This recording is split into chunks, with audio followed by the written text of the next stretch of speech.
Ready? Well, good afternoon and welcome everybody. Thank you for joining us today. My name is Andrew Doffany. I'm the Instruction and Outreach Librarian at the New Jersey State Library. With us today is Cindy Warwick, who does a fantastic job with all of our author talks, and she was going to give you the proper introduction for our presenter today, Miss Carol Simon Levin. So welcome, Cindy, Carol, and everybody to this program. Just a few housekeeping items before we jump into the program today. We will be taking your questions at the end of the program, but please feel free to submit them at any time. You can use the questions box in the GoToWebinar dashboard to submit your questions, and we'll be happy to answer them at the end of the program. This is being recorded, so as long as you have registered for the program, we'll be happy to share the link with you in case you want to view it again. So, and as you see, Carol has provided her contact information. So if you have any questions later on, or maybe curious about maybe some of her other performances that she does, or some of the interesting women that she's researched, you can email her or visit her website, www.tellingherstories.com. So one last thing before I turn it over to Cindy, just a quick run through of the GoToWebinar dashboard. For those of you who might not be familiar, this is what your dashboard should look like if you are on a PC or a Mac. If you're using a mobile device right now, the dashboard is going to look different depending on the device you're using, but all of the features will still be there. At any point, there's a raise hand button here. You can get in touch with me, and if you're having problems or running into anything, or maybe you have a question, I can certainly send you a private message and hopefully be able to help you out there. You can always check your audio settings here, make sure that you're connected to your computer audio, and that the speakers here are the correct speakers you're using, whether they're the built-in speakers or maybe you're using a headset. If you're having any issues, you can also always call in. There is a code in the email that you received. And then there's a questions box here, as I mentioned before. Just type in your questions, hit send. We'd be happy to answer them. So that is everything that I have, so I will turn it over to Cindy. Thank you, Andrew. I really appreciate it. I always appreciate Andrew doing the logistical stuff.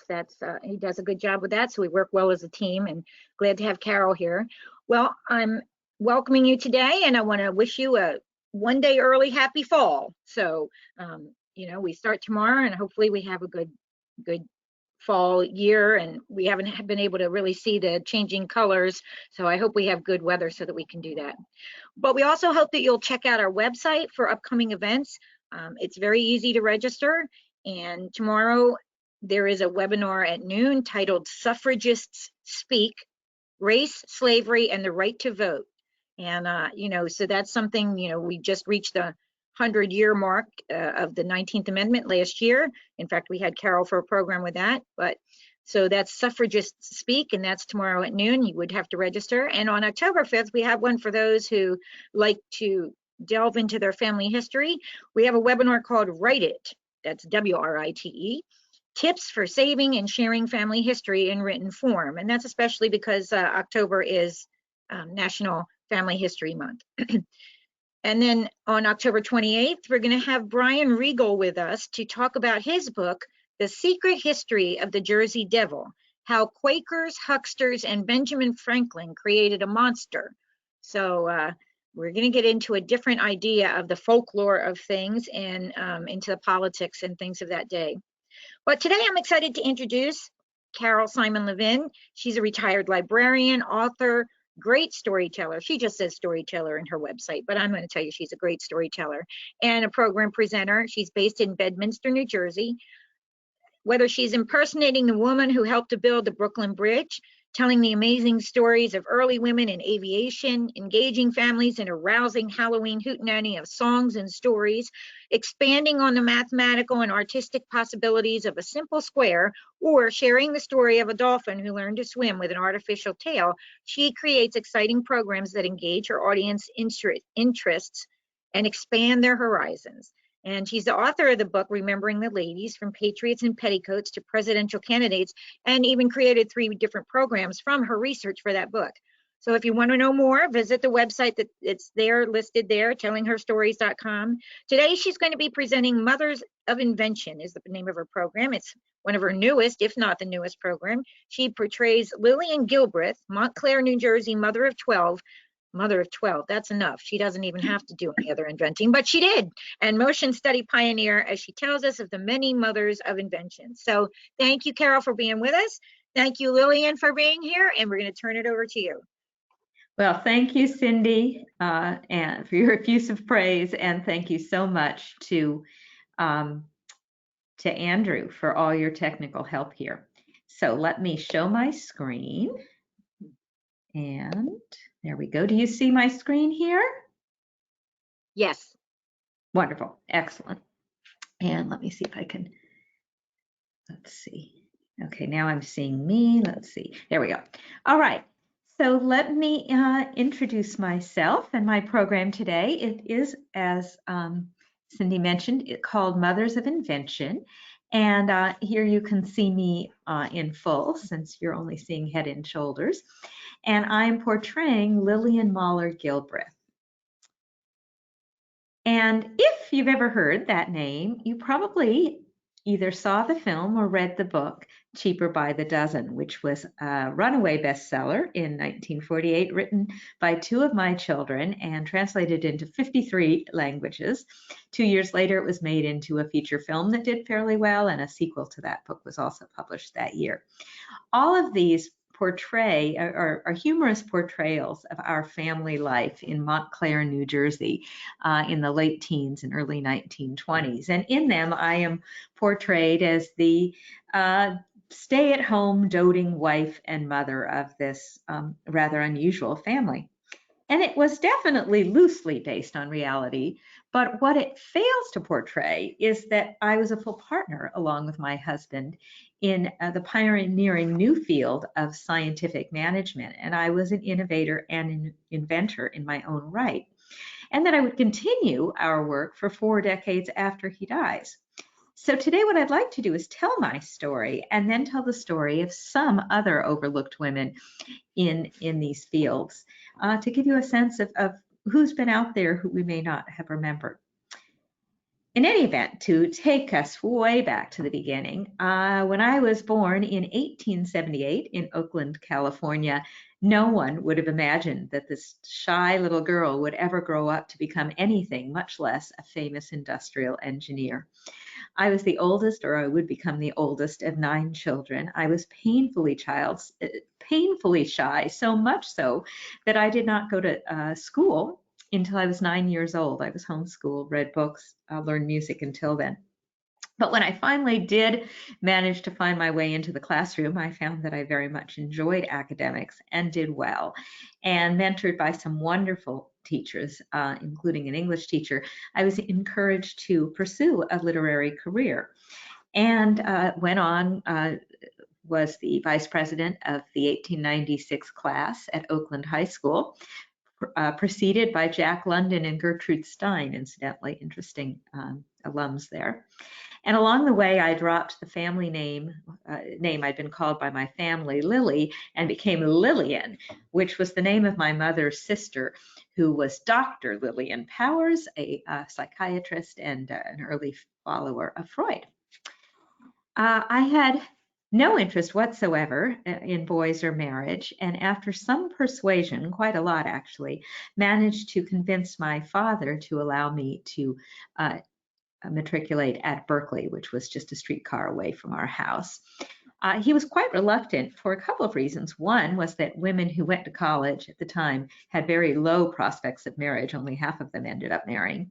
And two, it was really seen as a place for women who needed to earn their own way to go to school, to get the education to become a teacher. And we were very well provided for, and he felt that wasn't necessary. But I finally convinced him, saying that either it would enable me to become a teacher or to be a better mother, a better teacher to my own children. I graduated with a bachelor's of English, studying a contemporary of Shakespeare in 1900. And the president of Berkeley invited me to become the first woman at any California college to give a commencement address. I wasn't alone on stage. There were two men also giving that address.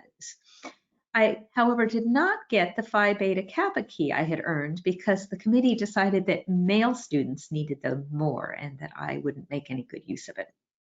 My father was very conventional and did not think women should have their faces, their names appear in newspapers, but he was nevertheless, I guess, somewhat pleased when I did become the commencement speaker, because he said, if your picture had to be in the papers, Lily dear, I'm glad it was in such a dignified manner. I went on to pursue a master's in literature there in 1902 and was contemplating getting a PhD in psychology and becoming a university dean when fate intervened. Former teacher of mine, was organizing a trip to Europe for chaperoned young ladies, which was the way young ladies went to Europe.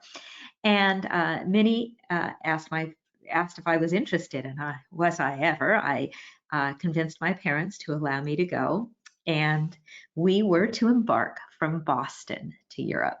And I had no idea what that was going to bring, because in June of 1903, when we arrived in Boston, we were met by Frank Gilbreth, a cousin of Minnie Bunker, in his flashy new car, and he took us for a drive around town to show us the sights and building sites, many of which had signs saying Gilbreth Contracting in front of them. And over the course of the next few hours and then the next few days, I was to learn that Frank was a self-made man, an engineer, a building engineer, who had had the opportunity to go to MIT, but given it up in order to learn the building trades.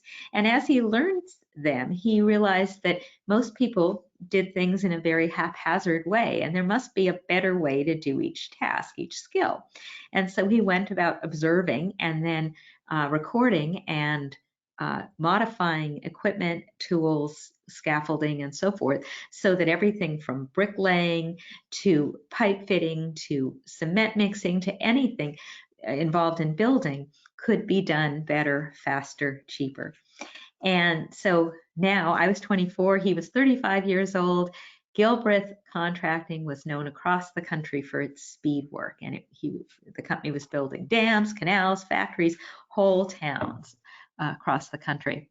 In any event, I spent a whirlwind week with him. He took me out to dinner and, chaperoned, of course, and plays and so forth, but also to his building sites. The first time I was not wearing proper footwear or clothing, but I soon learned what I needed.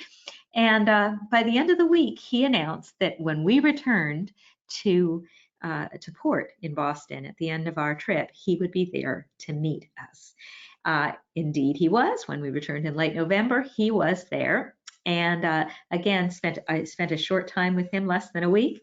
And then my parents met me, and we took the train back to Oakland. However, 3 weeks later, Christmas of 1903, Frank made a surprise visit to California, and the following day he proposed. And I accepted, and he departed 3 days later. What I didn't realize was we were going to spend the next 10 months apart.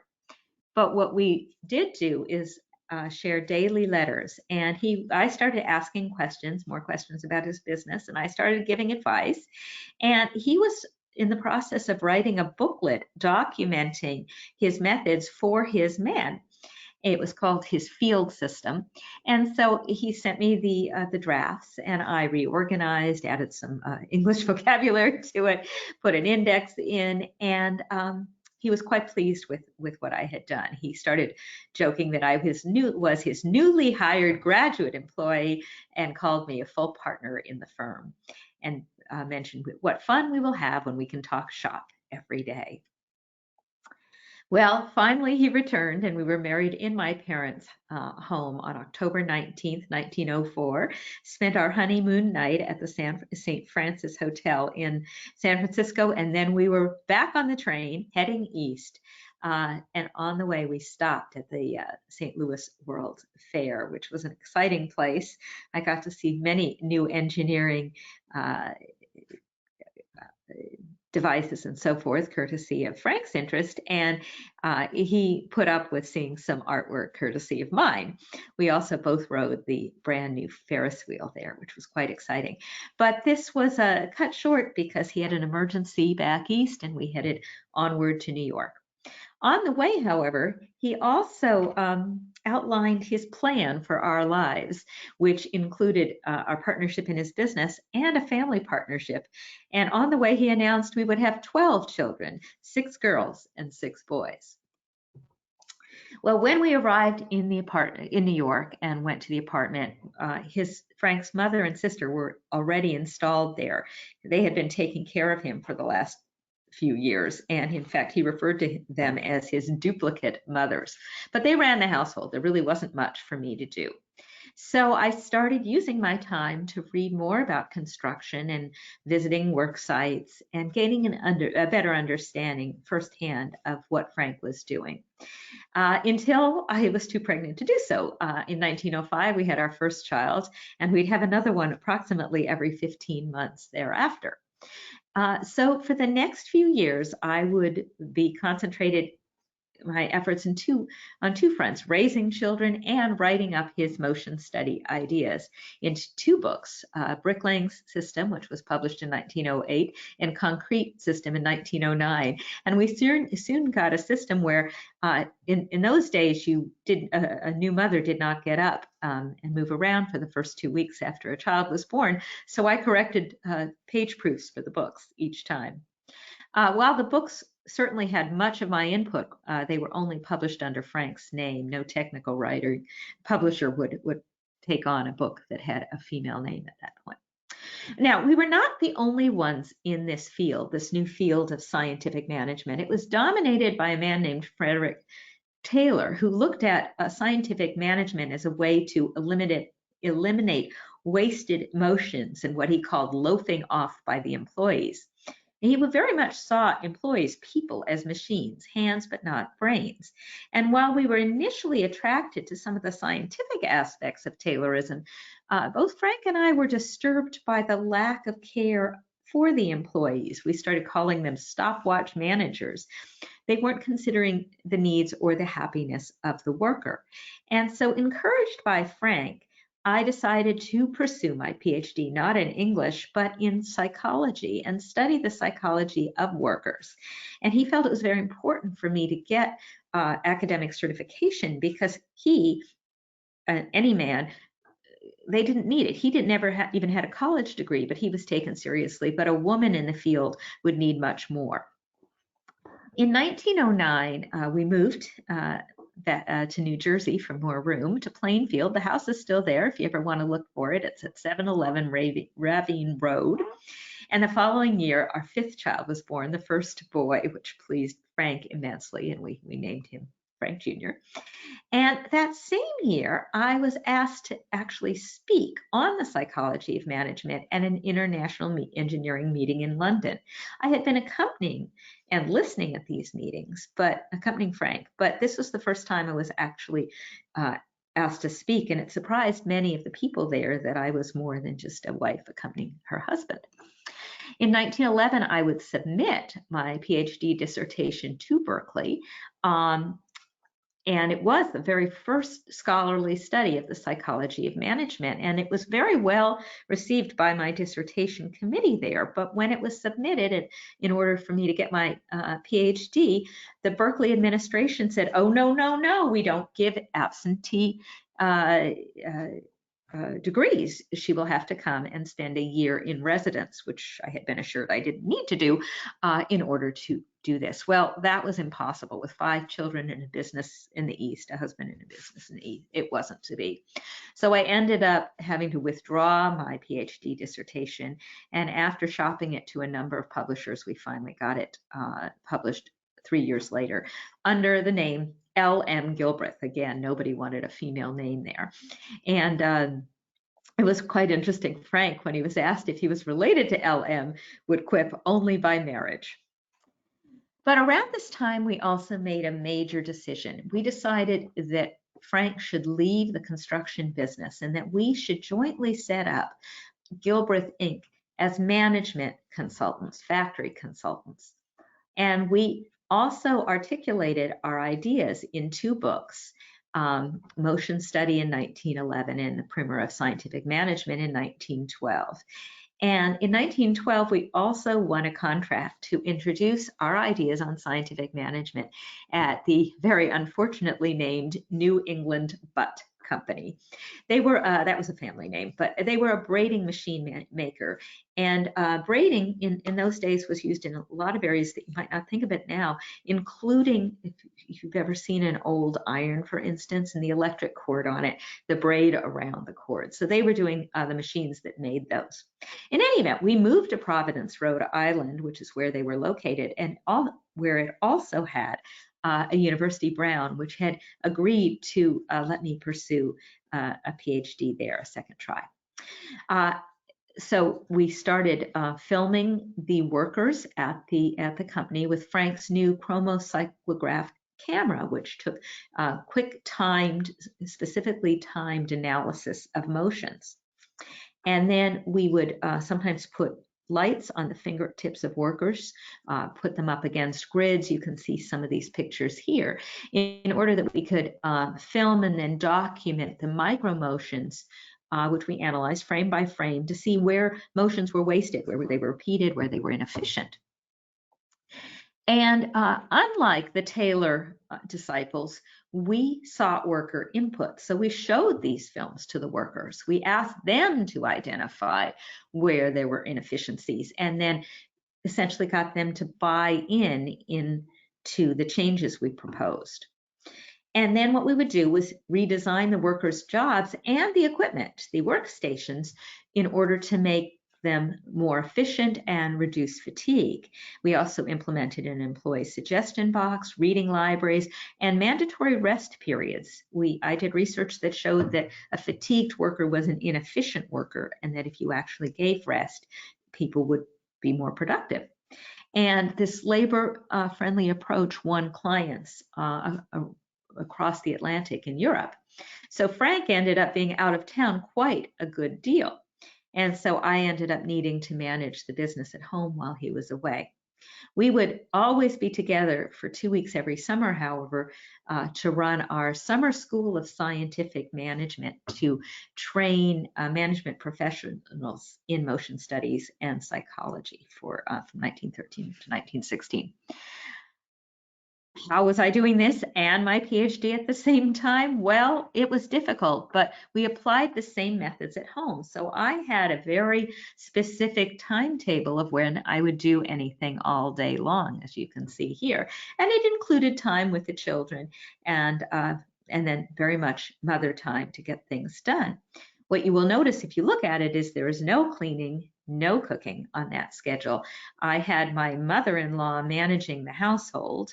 She would have done it whether I liked it or not, but in this case it was very handy, and our staff. We had domestic help for cooking and cleaning at this time. It would be very ironic later, as you will see. In any event, in 1915, my dissertation, The Elimination of Waste Among Classroom teachers, was accepted, and I finally had my doctorate, and there I am walking with several of my children. Now, in 1916, with my new PhD, my name and my academic qualifications would show up on my papers. And there you can see me also in my office, surrounded by my then 7 children and my ever-present dictaphone, which is how I got much of my work done. Well, as this is all happening, of course, war is inflaming Europe, and Frank sees this firsthand while he's doing management consulting over there. And he starts to see so many wounded young men coming back from the front who are in despair because they regard themselves as useless. And so he starts thinking about how disabled people could better be made productive and self-sufficient. And so we set up a laboratory in our Providence house to study blinded and disabled loss of limbs or whatever people. and we filmed experiments, and we created a new classification system, which we called Thurbligs, which is roughly Gilbreth backwards, where we classified 17 different actions. If you imagine getting ready to brush your teeth, you look around for your toothbrush, you search, you find it, you select it, you grasp it, you put it into place, you load the toothpaste, transport loaded, etc. You position it for your teeth.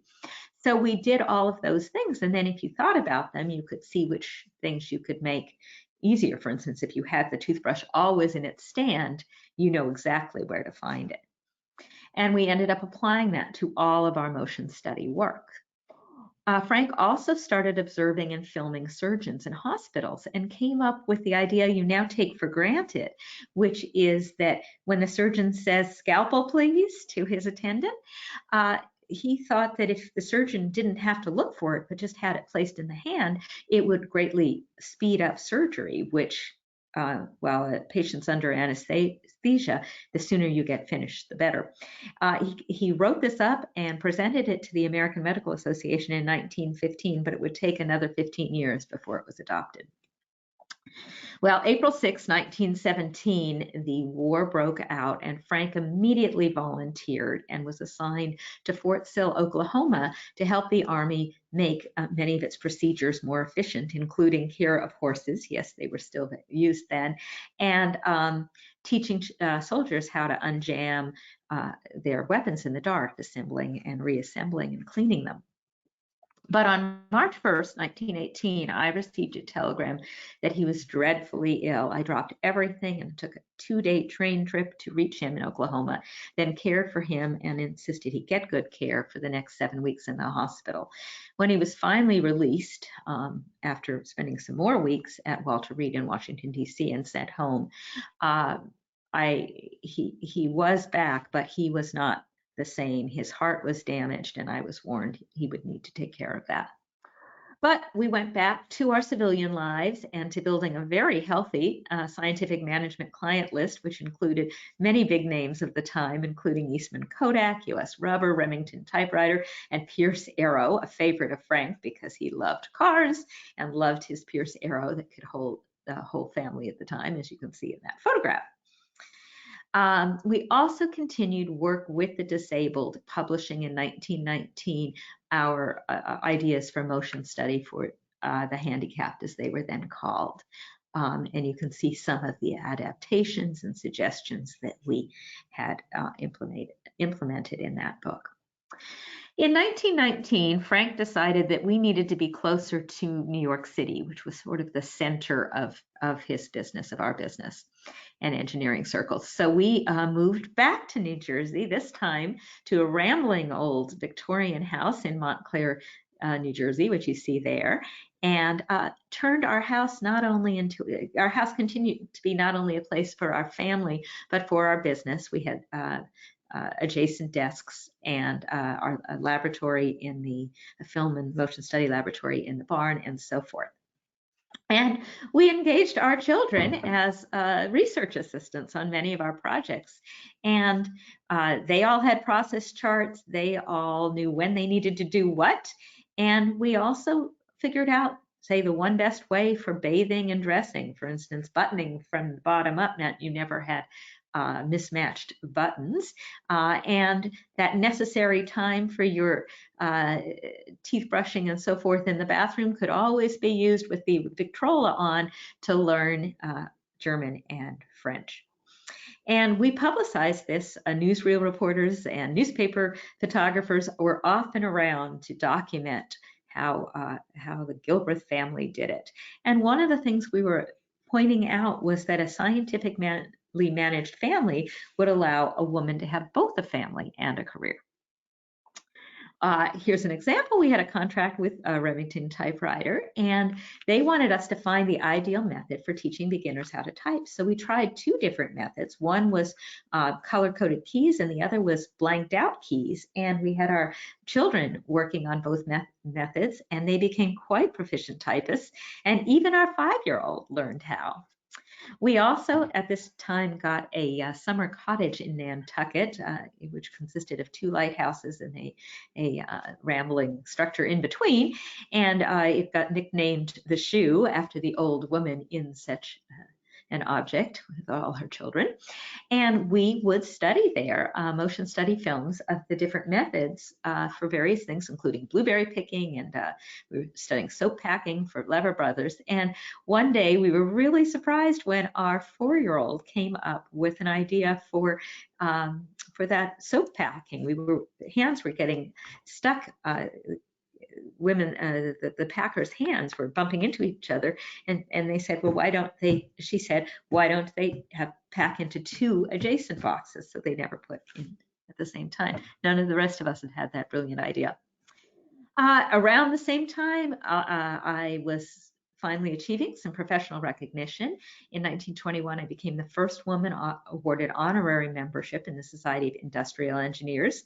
The following year, we completed our family with the birth of Jane, and we were getting many contracts. Our business was profitable and quite busy, and we were making preparations in 1924 to attend a huge engineering conference in Europe that Frank had organized.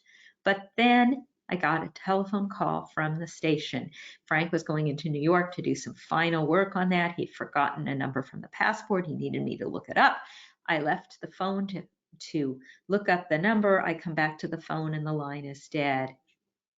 And a few minutes later, I learned that was because so was my husband. He had died of a heart attack in that phone booth. And I was faced not only, of course, with my grief, but with the monumental challenge of supporting this big family on my own. After family council, it was decided that I would go to Europe in Frank's stead just 5 days later. And I left my college-age daughter in charge of the household and went and gave his speeches, which were well received. But upon returning, we started to find that the industrial contracts, management contracts, were not being renewed by companies. Many of them were just uncomfortable with a female-led industrial engineer, even someone who had the experience I did.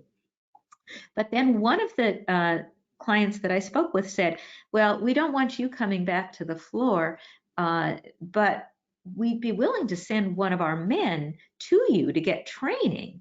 And so that was the germ of the idea that led to me opening a school for our methods in our house, an expanded version of the program that we had done in Providence all those summers. And we ended up getting clients from around the country and around the world, including a number from Japan. And it was very gratifying to see that the Japanese actually adopted the Gilbreth method as their approach to management. And in fact, the famed Toyota production system that's still in use today is based on the Gilbreth system. It's respect for people, worker teams, new ideas are rewarded, and quality comes first. What I did find at home was that many companies who had women clients or women realms started to seek me out. And that included Macy's, who sent people and then had me reorganize the layout of the store, and also the back room, including, if you imagine, if you've ever used those pneumatic tubes, maybe at a bank, when drive up banking, they had all the money going there into this heavily clattering, noisy, dark, unpleasant room, and it was very hard for the clerks to concentrate. And so I pointed out that if we made working conditions better, it would improve efficiency, and indeed it did. I also got a job for Johnson & Johnson, which was trying to market its new menstrual pad, a Modess. Kotex was the market leader at this point. Both of these had grown out of the surplus bandages and wrappings from World War I. And these were disposable pads, which were useful now because women were starting to work outside the home. But Modess was definitely we're number 2 position. So they asked me to find out how to improve their market share. And I said, well, let's ask women. And I ended up creating a survey and producing a 134-page report suggesting how indeed they could improve their product. It included that women should be on their staff and consulted for any of these things. Don't just presume. And I also discovered from the surveys that many women were shy about asking the mostly male pharmacists for a product like this. So I came up with a silent purchase coupon to be included in ads. So I was starting to get a reputation as a capable yet motherly industrial engineer. And because I was a woman, I realized that the best way to enter this man's field would be through the kitchen door. And so in 1927-28, I wrote and published The Homemaker and Her Job. Remember, I hadn't done any of these things, but I had observed others, and I encouraged homemakers to experiment on their own, to maybe have a child follow them around with a ball of yarn to find out where all their motions were going and how they were working all day long, and encouraged efficiency, not so that a woman would have more time for their other pursuits. Also suggested some technical fixes. This was an era where most people's light in a kitchen was a single light bulb hanging from the ceiling with a dangling chain. And I said, well, bring that chain over to the wall and put it on a switch. And now you don't have to fumble through a dark kitchen to find it. So I ended up cultivating a number of clients who wanted to make women's domestic tasks less difficult and sell to this market. And of course, this was a time when technology was changing work and home life, particularly electricity and gas in the home. And it was especially necessary because immigration had slowed, and so there was far less domestic help available. The time was, I think, ahead of the copywriters, because somebody wrote this memorable ad: "Don't kill your wife with work, let electricity do it." But in any event, what was true was that a lady in the house was spending an estimated half her time in the kitchen. So General Electric hired me as an industrial engineer, and I interviewed 4,000 women and then came up with a number of innovations, including shelves inside the refrigerator doors so it make eggs and butter and other things easier to find, an electric mixer, a improved electric can opener, a wastewater hose for washing machines so that they would not have to be manually drained, and a foot pedal trash can. I also engaged in a partnership with the Brooklyn Borough Gas Company and designed what I called the Kitchen Practical, a practical kitchen for women to use. I came up with that close by stove counter refrigerator design, so you would eliminate wasted motions. And I advocated for a rolling cart so that you could move your materials around and not have to fetch each time, or maybe have an assistant help you. In any event, what I called the work circle, now is called the work triangle, is really the fundamental design idea for kitchens to this day. And it was demonstrated, and a demonstrator showed that they could make a strawberry shortcake with a third less operations and 1/6 of the steps. And women might have time to go outside and take those steps instead. Well, of course, the newsreel photographers wanted to see Dr. Gilbert in her own kitchen in action. Well, I didn't have my own kitchen. The kitchen was the territory of our man of all trades. That's a whole nother story. But in any event, on his day off, we shoved everything close enough together so I could then demonstrate making an apple cake, one of my only accomplishments in the kitchen, Frank's favorite. And then we had to move it all back. My only other thing that I regularly made was chipped beef, which I would later learn my children called DVOT, dog's vomit on toast. In any event, various versions of this kitchen were designed in the early 30s, including one for Manhattan's Little House, America's Little House in Manhattan, which you see in this charming picture. All of my kitchens included a door cupboard where everything was in its place, easy to find, and a work desk, because I felt it was very important that the woman be considered the household manager. And you can see that here. It was shown at the Century of Progress in Chicago in 1934. And it's to my great disappointment that it never found a manufacturer, because it was my favorite invention. So by the mid-1930s, my name was recognized around the country as this leading authority in workplace efficiency in the home. And but during this time as well, I was well out of the home. In the late 20s, in 1928, Herbert Hoover had been elected, and he and his wife Lou were old friends from California. So as I was often invited to the White House, and in 1929, my arm was twisted by Lou, and I accepted a job on the national board of the Girl Scouts, where I would remain for almost 20 years. In 1930, President Hoover asked me to chair the women's section of the Emergency Committee for Employment during the Depression, and I would eventually provide advice under 6 different presidents. In 1935, I was invited to join Purdue as its first female professor of management, and it was wonderful in the middle of the Depression to have this financial stability of a salaried position, and also to be able to share these management and industrial home economics ideas all around. I'd become a full professor in 1940. Around the same time, I was working with the dean's office to encourage careers for women. And when I was on campus, and she was too, Amelia Earhart and I shared a dorm room, which was just delightful. I would teach part-time there until my retirement in 1948 at the age of 70, and also be a visiting professor at many other organizations, including the Newark College of Engineering, now NJIT, and Rutgers, which gave me the funds to send all of my children to college. Well, when World War II broke out, I was again called back to Washington to serve on a number of commissions, basically looking at how women could be used to replace men who had gone to war. I also helped disabled people, continue to work with that, both soldiers and on the domestic front. After the war, I was hired by the New York City Institute for Rehabilitation Medicine and New York Heart Association to revamp homes to make it possible for the estimated 10 million what were then called handicapped homemakers to function. And I published in 1948, well, the American Heart Association published my kitchen ideas for them.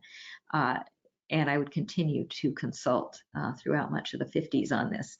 You can see some of the changes we made to make a kitchen more accessible to someone using crutches or a wheelchair, or perhaps just one arm, or having a heart condition that limited their mobility. And this led to work simplification designs for everyone, many things you take for granted.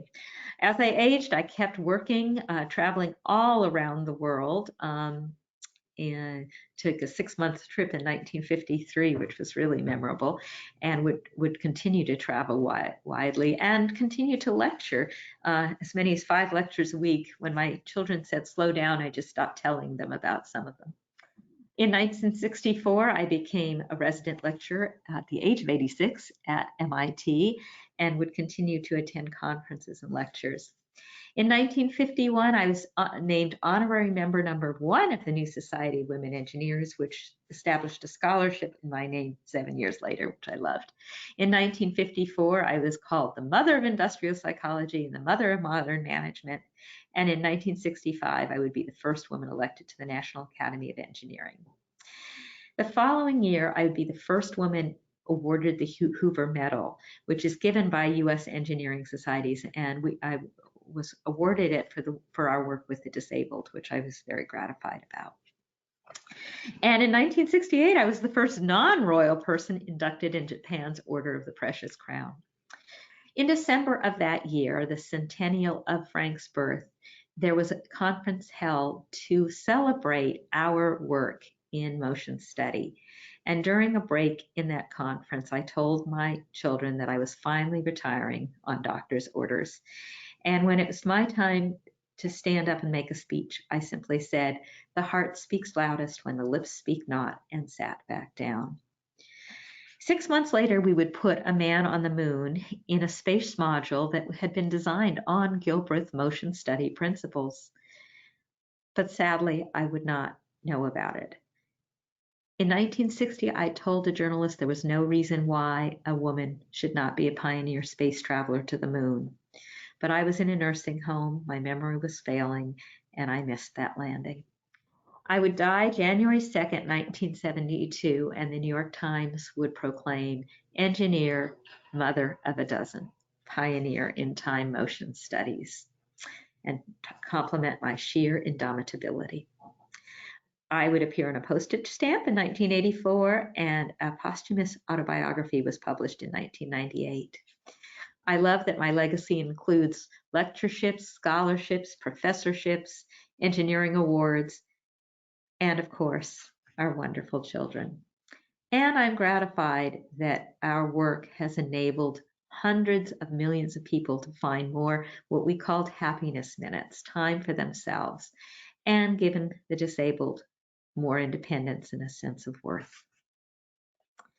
So now I'm going to take just a few minutes to tell you about some other overlooked women innovators who've been neglected or forgotten over the years.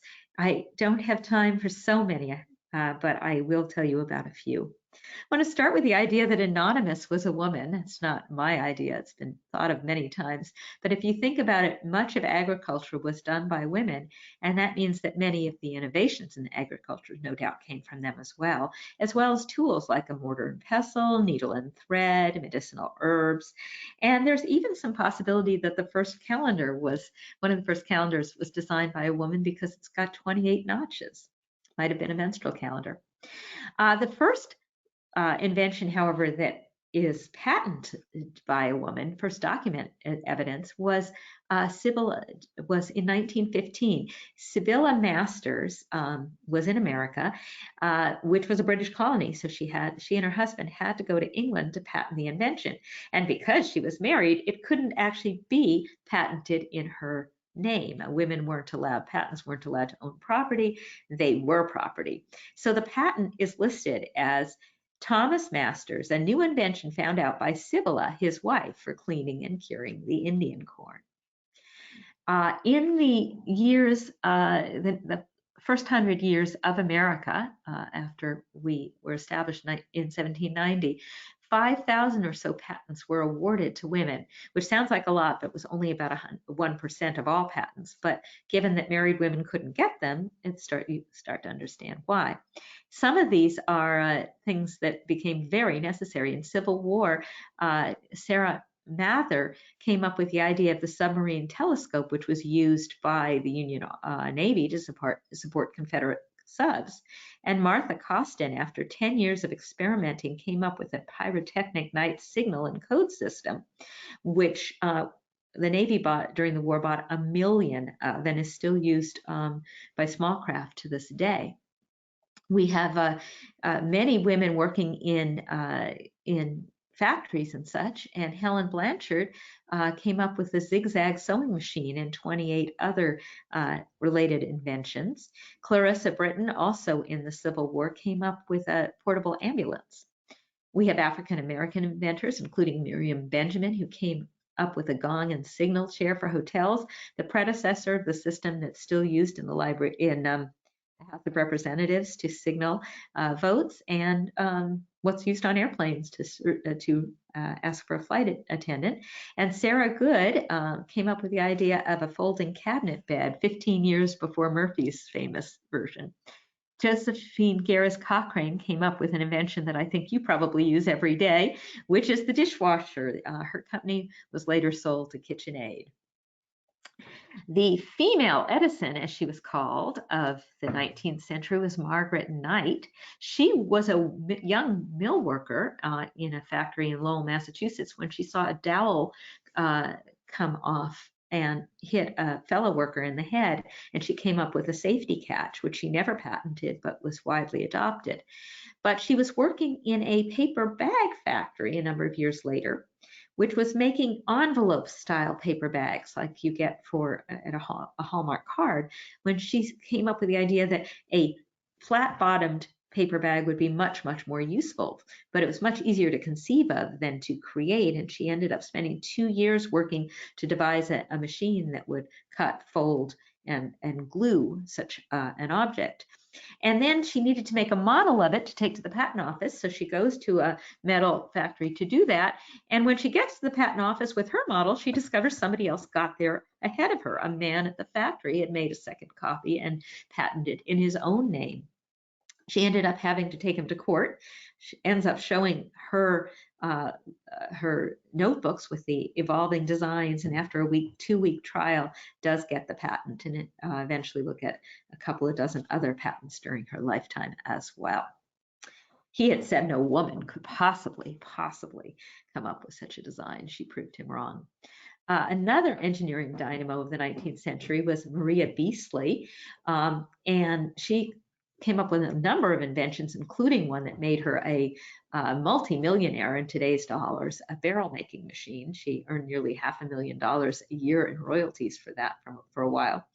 But also a device that we take for granted but has saved many lives, and that was that she came up with an improved life raft in 1880, and her design saved 706 people on the Titanic. However, despite these accomplishments, on the 1880 census, she was listed as an unemployed housewife. My good friend Kate Gleason got the nickname the Madame Curie of machine tools. She had grown up tinkering in her father's machine shop. She's the first woman to enroll in engineering at Cornell, then takes over his business, expands it overseas. In 1913, she becomes the first woman elected into the American Society of Mechanical Engineers. I'll be the second. And in World War I, she becomes the first woman elected to head a national bank. After the war, she envisioned a low-cost housing project for returning soldiers made out of concrete. She calls it Concrest. She builds it using our techniques, and she ends up becoming the first woman member of the American Concrete Institute. But in addition to all this, she accompanied me to Europe in 1924 after Frank's death, and to Japan for the World Engineering Conference in Tokyo in 1929. So she was a very good friend and colleague. I want to give you a quick aside, just an amusing invention from Frances Gabe. This is an invention that I would greatly approve of, even though it never really properly worked. And that was, she also grew up with children's messes all around and envisioned a house that would wash, rinse, and dry itself at the touch of the button. After decades of planning, in the 1980s, she came up and designed and patented a house with a self-cleaning house with sprinklers on the ceiling, a sloped floor, giant blow dryer, wastewater would even clean the dog on the way out. Her house patent included 68 individual inventions, and she toured the country with this design, telling women's groups and others about it. And it was even published in the New York Times, but it really never was tremendously practical. Technically, there were a lot of failure points, but it was still quite an interesting idea. A more successful visionary was Sarah Spencer Washington. If you know Madam C.J. Walker, the Black millionaire, self-made millionaire in cosmetics, well, New Jersey has its own Madam Washington. Her name, as I said, was Sarah Spencer Washington, our own madam. She opens a beauty shop in Atlantic City in 1913, then studies business and chemistry at universities and creates her own brand, Apex, beauty products and beauty schools. She's honored at the 1939 New York World's Fair as one of the most distinguished businesswomen. She grows her business, and by 1946, she has over 50,000 employees and is manufacturing over 75 different beauty products in Atlantic City. She becomes one of America's and New Jersey's first Black millionaires after C.J. Walker, and uses her clout to become a social activist pushing for equal rights, civil rights, and gives back to the community, starting an integrated beachfront in Atlantic City, a nursing home, and one of the first golf clubs in the country. Speaking of Atlantic City legends, you probably know about Monopoly and have played it. And for generations, a story has been told that it was invented by an unemployed man named Charles Darrow and sold to Parker Brothers, making both him and the company millions of dollars.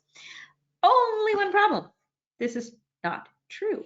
The real story is that there's a woman behind the game.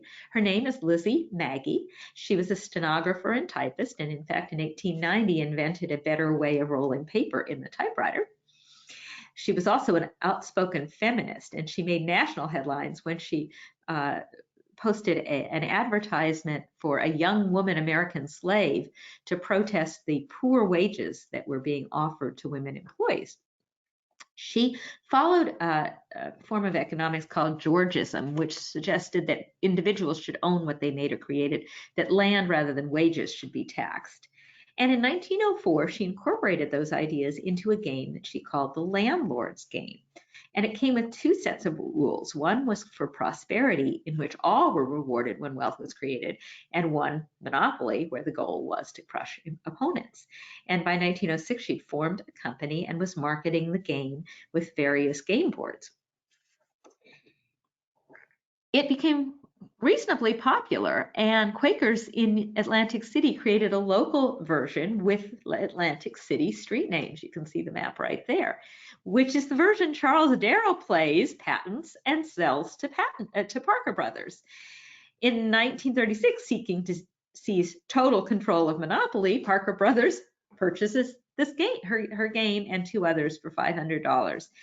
But then buries her story, and she fought for recognition to no avail, and it was nearly lost to history until a college professor in 1981 who had designed his own game, Anti-Monopoly, looks this up in the patent office and discovers that she got there first.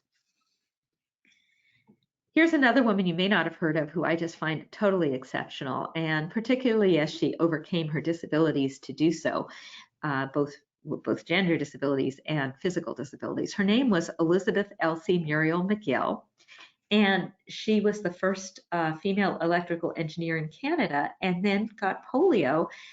After much work, she finally was able to walk again with two canes, goes back to school, gets her master's in aeronautical engineering, the first woman in the world to do so, and is hired to become she becomes the first female engineering member of the Engineering Institute of Canada, and is hired to become the chief aeronautical engineer at Can Car Company, where she designs the first plane in the world designed by a woman, the Maple Leaf Trainer 2.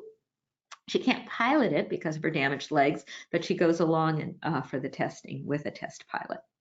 In World War II, she ends up managing a factory of 4,500 workers, many women. Of course, that was one of the areas I was studying, and making Hawker Hurricane fighter planes. And had many, many, many other accomplishments, as you can see below. But in 2016, she became one of the 5 finalists for the first woman on the Canadian currency, first non-royal. But she wasn't the final selection. The one who has a New Jersey and Apex connection. Her name is Viola Desmond. She was a Black woman barred from beauty school training in Canada, so she went to New Jersey's Apex College of Beauty Culture and Hairdressing, and then goes back to Canada and established her own empire, the Desmond School of Beauty Culture and V's Beauty Products. And then in 1946, basically, she wants to see a movie. She sits in the orchestra, which is the segregated white section, is evicted, charged with, arrested, convicted, and for failure to pay the theater tax because the theater wouldn't sell her a ticket for that part of the theater. She worked the rest of her life to quash her criminal conviction. She was unsuccessful, but that activism really led to a lot of civil rights change in Canada. And she would receive a posthumous pardon in 2010 and is now on the Canadian $10 bill. Another New Jersey connection story is Bessie Blount. She had been born in Virginia and went to a segregated school and was not allowed to write with her left hand, as was so much true in those days. So being a very stubborn person, instead of writing with her right hand, she learned to write with her teeth and her toes, something that would work very well for her when she moved to New Jersey and ends up becoming a physical therapist working with the disabled soldiers after World War II. Also helping to take care of the son of Lindbergh, who lived here, the disabled son. In any event, she taught disabled soldiers to manipulate pencils and such with their toes as well. And one day she was working, and a physician mentioned that the Army was trying to produce a self-feeding device. So she would spend the next 4 years burning literally the midnight oil and quite a lot of her money to design such a device, a feeding tube that shut off automatically so that the person could control the pace of their own feeding. She, in 1948, presents the prototype to the VA. They sit on it for 3 years later and finally reject it as saying it's not needed and impractical. But she finds a Canadian company to manufacture, shows it off to France, and they love it. So she ends up donating her patent to the French military and said at the signing ceremony, "A colored woman is capable of inventing something for the benefit of mankind." She later becomes an international handwriting expert, which leads me to the next woman, big time saver, which I was always fond of. If you ever look at my notes, you'll see that there's lots and lots of typewriting errors in it. That's partly because this didn't exist then.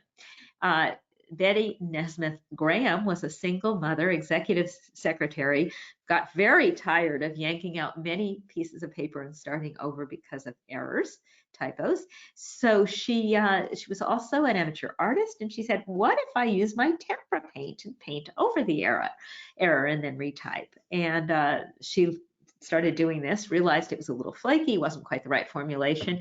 She worked with a number of people over a number of years in her garage, finally formulating a quick dry version of this, which she called Mistake Out, ends up bottling many, many, many bottles of it.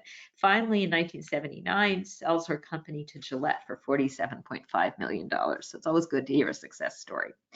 Another success story with a New Jersey connection, and again, dealing with disability, which is dear to my heart, was Virginia Apgar, who was a anesthesiologist at the Columbia University College of Physicians and Surgeons, and saw that there really wasn't any systematic way of evaluating the health of newborns. So she developed a clear, quick set of criteria based on her initials, great way to keep her name in memory, appearance, pulse, grimace, activity, and respiration.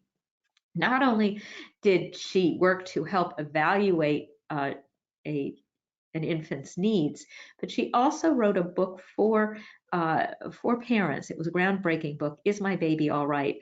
And it provided parents with a guide to birth defects. And this was at a time when most children with birth defects disabilities were just hidden away. So she really took on a taboo subject and made many, many children have family lives.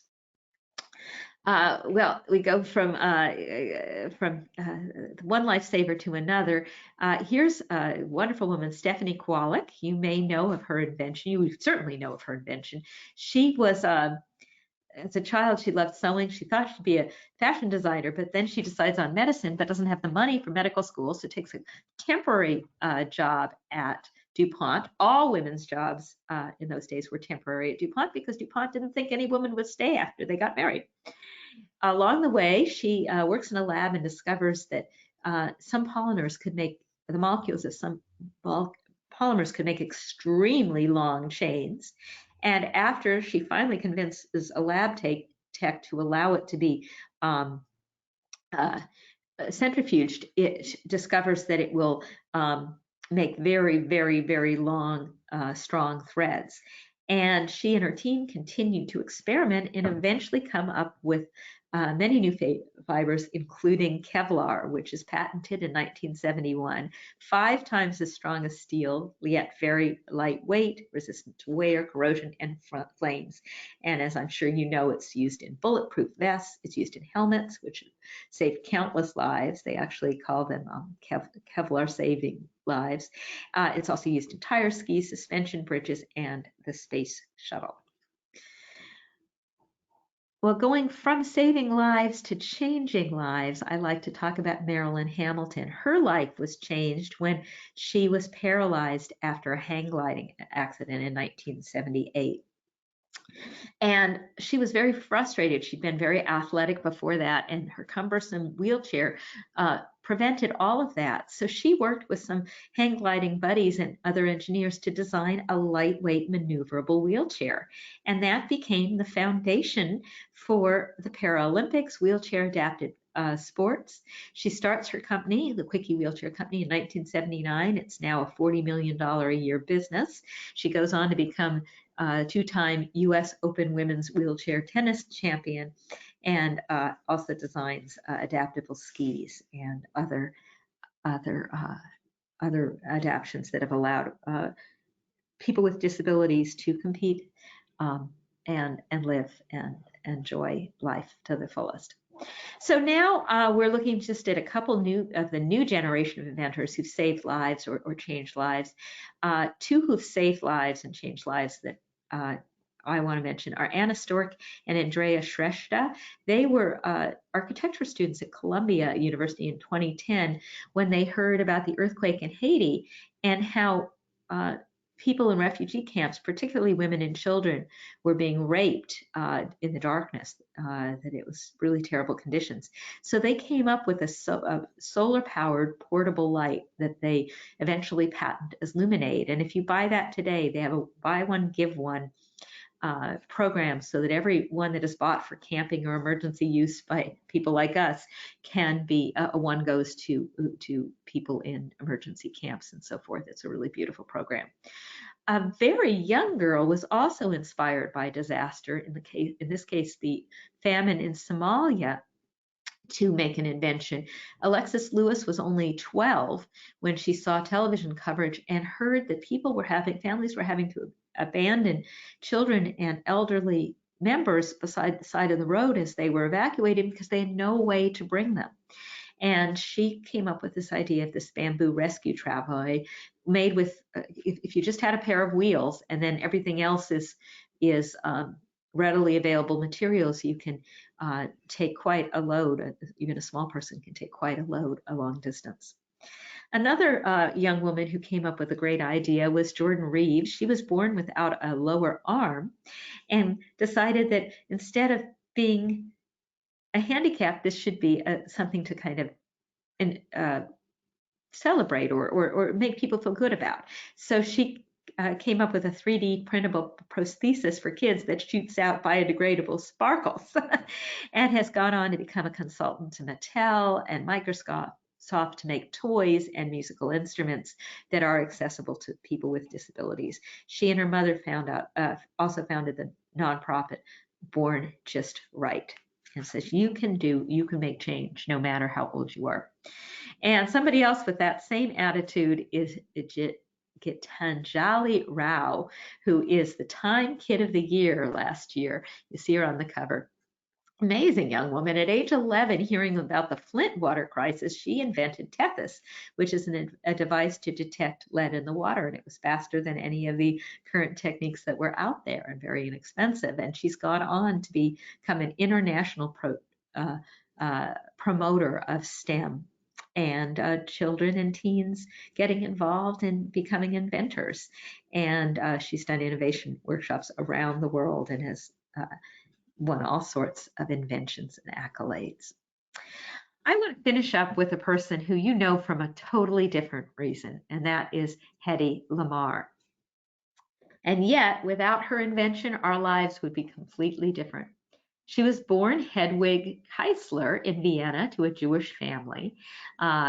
Curious from an early age, she took part a gift pocket watch at age 5, but also loved stories and acting them out, ends up becoming a professional actress, and then is persuaded by armaments millionaire Fritz Mandl to marry him when she's still quite young, and becomes basically decoration at his dinner parties where he's entertaining dictators and other armaments manufacturers. She's keeping her ears open, however, and listening as they discuss military technology. Eventually, she escapes her very controlling husband, runs away to the United States, gets a very lucrative contract in Hollywood, and becomes Hedy Lamarr, one of the most famous, glamorous women in Hollywood.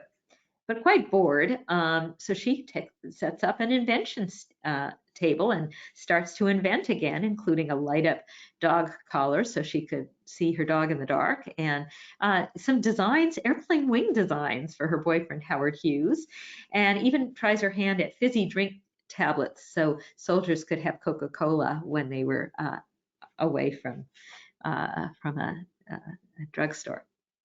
That wasn't very successful. It tasted like Alka-Seltzer, apparently. But she becomes very concerned when, during World War II, the Germans start to sink refugee ships, the German submarines.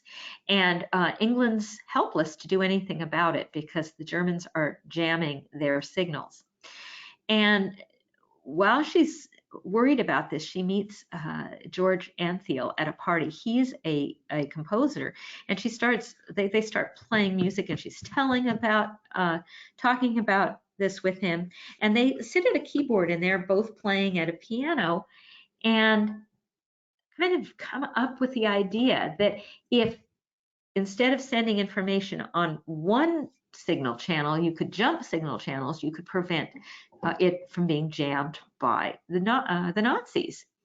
But how to do that? And then George thought, well, player pianos, he had a composition that had 17 player pianos, that they could do it using that same idea. And so they come up and they write up a patent, which they file with the government on June 10th, 1941, for this secret communication system, which you see here.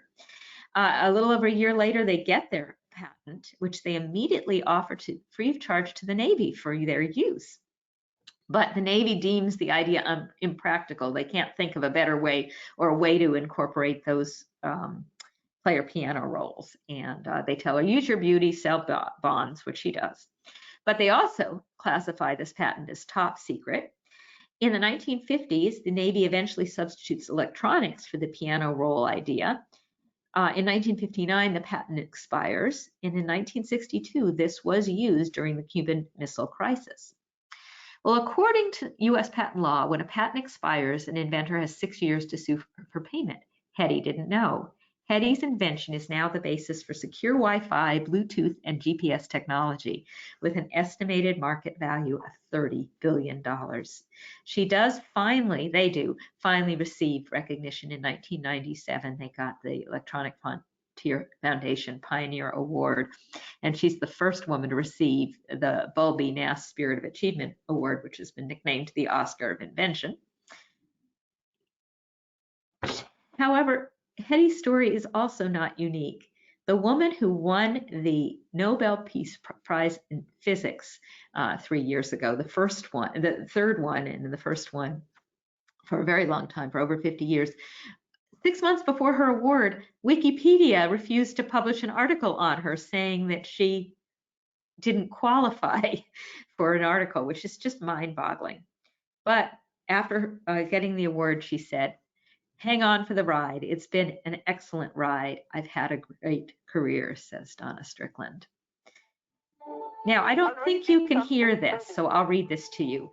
I'll read you reasonable, illogical, and self-centered. Love them anyway. If you do good, people will accuse you of selfish alternative motives. Do good anyway. The biggest people with the biggest ideas can be shot down by the smallest people with the smallest minds. Think big anyway. What you spend years building may be destroyed overnight. Build anyway. Give the world the best you have, and you'll be kicked into the teeth. Give the world the best you've got anyway.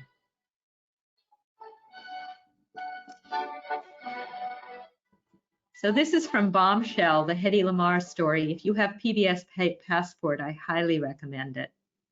I want to finish with a quote from Thomas Friedman, who says, "The best jobs in the future are going to be what I call STEMpathy jobs, jobs that blend STEM skills with human empathy. We don't know what many of them look like yet. And I like to think, but we do know who's best at that, and that is women." So do encourage your women, your girls and women, to pursue those careers.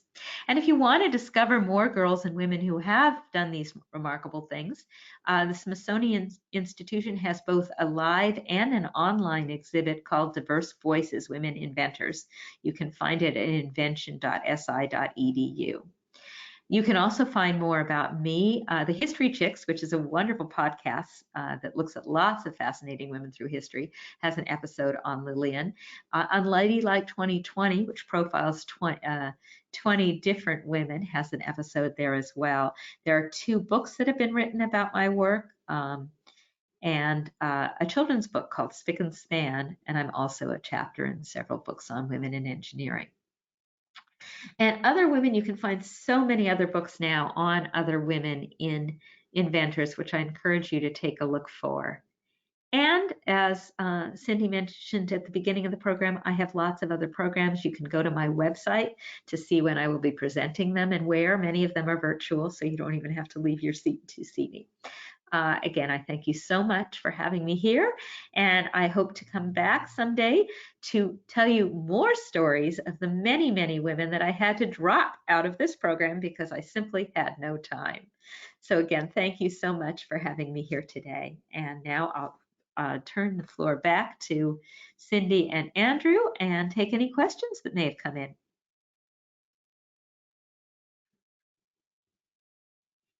Thank you so much, Carol. If anybody does have any questions, please type them into the questions box in the dashboard, and we'll be happy to answer them. I guess we can start off by what was your inspiration for choosing Lillian Gilbreth?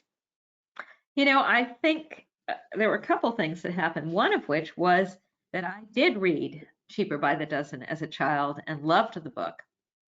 And then later on discovered that there was this whole undiscovered country about her that I hadn't learned before.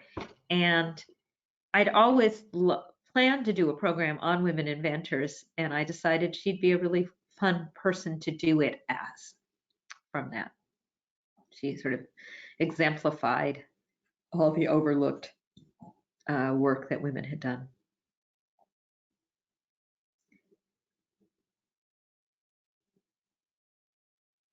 Any other questions?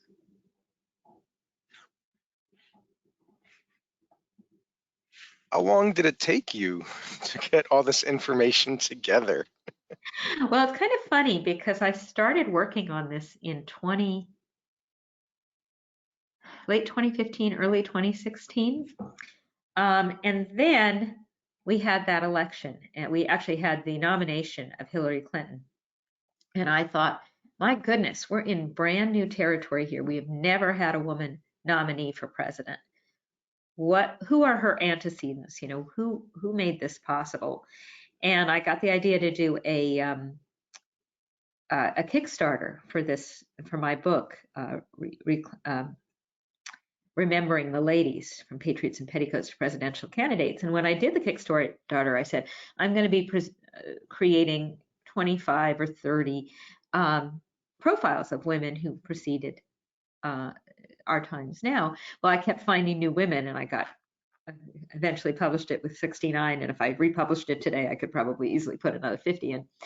But that then led on to a spin-off in that, first of all, the book was different than, obviously we all expected it to have a different title. But then I did a spin-off doing that program. And then I did a spin-off.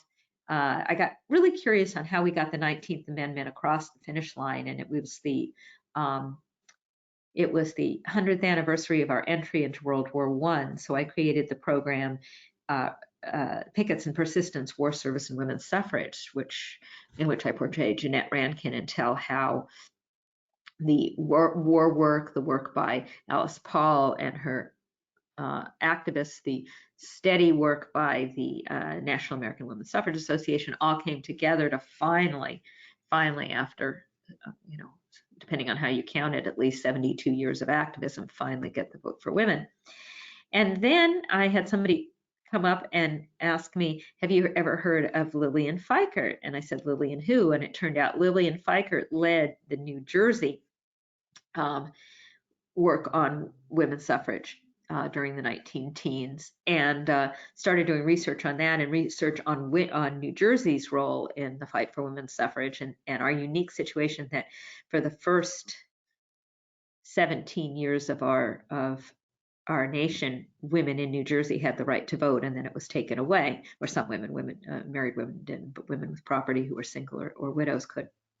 And in fact, there was a wonderful exhibit at the the Museum of the American Revolution, which I think is still online. The physical exhibit's gone down, called "When Women Lost the Vote," on New Jersey's unique suffrage experiment. That our Constitution from 1776 stated that all women, that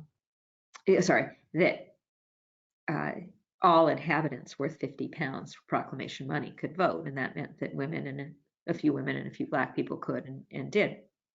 But then there was as we moved into the centennial year, people were starting to look at the overlooked stories of Black women and women of color in the women's rights movement in the fight for suffrage. And so I ended up creating a program on that called All Rights Too.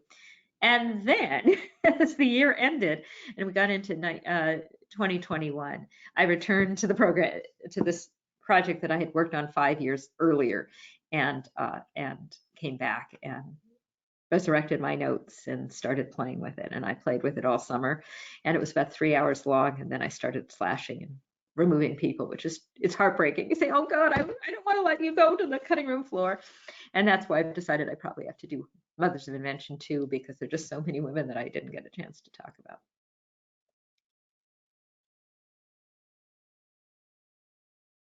Anything else? Any questions from attendees? People have commented that they found the presentation was amazing and extremely insightful. So thank you. Thank you so much. It was really a pleasure. I love these women. And the other thing is, for each of these women, I could have easily done 10 minutes to an hour on them individually. They're just all phenomenal women. But and you know, every time you find one and you know, I'd never heard of so many of these. I'd never heard of the story of Monopoly. You know, next time I pull out the box, I'm going to say, wow, you know, who knew? And I never knew about the Canadian. I'd heard about the Canadian Rosa Parks. There'd been a story on her a few years ago on NPR. But yeah, so many of these. But I never knew about the connection to. I never heard about Apex Beauty School and that connection, Madame Washington, and you know. So you just find all these little pieces that come together. But I tried to, when I was trying to decide who to keep, I tried to keep people that either had a New Jersey connection, since this definitely was in New Jersey, you know, Lillian Gilbreth definitely did, and so anybody else who was New Jersey got a kind of a boost up rather than down to the cutting room floor, and women who were working with disabilities, because I felt that that was really a passion of Lillian's and that she would have wanted me to keep them. So that was the other, and then women who might either Lillian knew or were working in very related fields to Lillian. I want to thank everybody for coming. And Carol, yes, this was really fascinating. Again, I didn't know many of the women. It's funny though, with Illuminate, I did know those two younger inventors of our current day because I saw them on Shark Tank when they initially gave their presentation. And I can't tell you the shark that helped them, but I do remember, you know, being awed by, you know, the idea of having that for especially emergencies like Haiti and some of the other catastrophes that we've had. So I saw them and I was like, well, I know them. And well, I want that's to one of thank the reasons I kept them. I'd actually had them on different slides with more information the last couple there, but I felt they're so important. And I also wanted to make sure that when I finished the presentation, particularly if I'm in any audience. Unfortunately, most of my audiences are mature people, but hopefully once I'm back in live libraries or whatever, if I'm in audiences where there are kids and teens, to emphasize you don't have to have that PhD. You don't have to be grown up to do this. That there's so much negative news right now going on, and I know that we really have mental health issues galore for our children who feel like the world is going to hell in a handbasket and they don't have any hope of changing it. So finding these young people who've made that kind of difference, I just think is a really important thing to emphasize and Yeah, promote. it was very good. And I also appreciated that you, as we had discussed, that you used Lillian Gilbreth and her connection with New Jersey, as well as the things that she was interested in, to kind of focus who went on the cutting room floor, unfortunately. But, it was good because it was a good tie-in. So I just want to thank you so much for doing this presentation for us. And, hopefully you can come back again some other time, maybe for Mothers of Invention too. I know you have a lot of good programs, but thank you everyone also who listened and stayed with us. I really appreciate it. I hope you all have a good day. And again, we'll be sending you the link for this so that if you want to rewatch it, so that you can, And if you have maybe friends stop and who go missed somewhere. it today, feel free to invite them to watch it as well. I mean, that if they didn't get a chance to register today, but you think they might be interested, feel that you're more than welcome to share that link with them as well. Okay. Well, thank you so much, Carol. Really appreciate it. It is a great pleasure. And again, if you go to my website, if you want to see any of the other programs, there are some other different webinars coming up in the future at public libraries and other places that I'm sure would welcome you to join in. Thank you so much. And again, Andrew, thank you for all your technical help. My pleasure.